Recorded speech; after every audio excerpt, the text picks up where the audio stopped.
Sementara itu di kantor pos Kapten RI Palembang, ribuan warga yang didominasi emak-emak berdesakan antri BLT minyak goreng. Seorang mama pingsan dalam barisan antrian hingga harus dibopong keluar.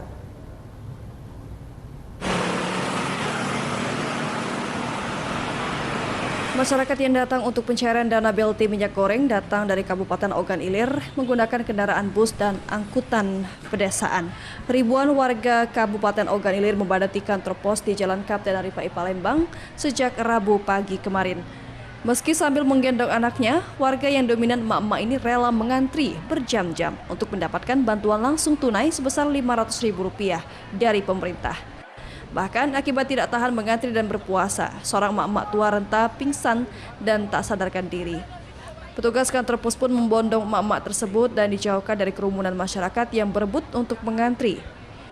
Mengantisipasi membludaknya masyarakat mendapatkan BLT, skema pembagian dibagi menjadi 2 tempat, di halaman kantor pos dan di lapangan badminton kantor pos dengan menggunakan nomor antrian.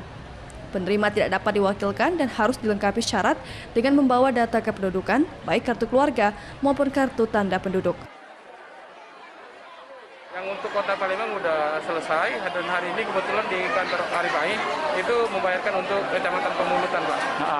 Syarat apa yang kita butuhkan dari masyarakat? Ya, persyaratannya sangat mudah, Pak. Sebenarnya dia membawa barcode yang sudah kita distribusikan, kemudian dengan KTP asli dan KK apabila yang mewakili, Pak. Nanti akan kita cocokkan, apabila cocok nanti kita bayarkan.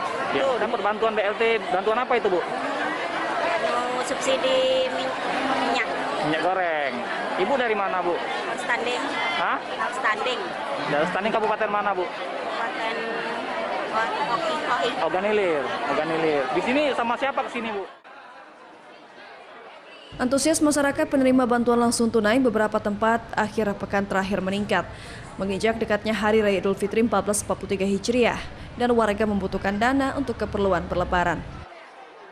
Dari Palembang, Muhammad Rizah Falepi, iNews melaporkan.